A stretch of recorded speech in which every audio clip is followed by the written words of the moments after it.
Alright, hello, good day, and welcome. My name is Mr. JB, and today I'm showing you how to do scaling in Bambu Studio. It's really quick, it's really straightforward. I've dropped in my Luffy figure here, and I'm just going to go up here to scale.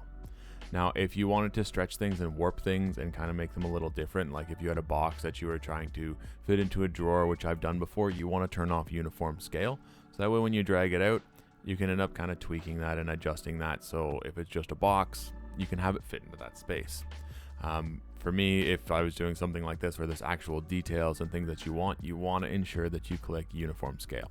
Now you can grab any of the corners and drag it out and do whatever it is you want to do, or if you wanted to increase the size twofold, you just put 200 and it's going to do all of those other numbers for you. Now when you end up scaling stuff, if it ends up getting too large, you can see from here to here there's a slightly different color. That's where the top of my print bed is. So anything above this point is not going to print. So if I need to cut it to put in connectors or do whatever, you want to cut a little bit lower than that because your connectors are going to end up sticking up past that point for whatever it is that you're choosing to do with this scaling tool. Now with that, that's all. It's really straightforward. It's really quick. It's pretty easy to end up scaling or adjusting the size of whatever your object is here in Bambu Studios. With that, that's all we're going to cover.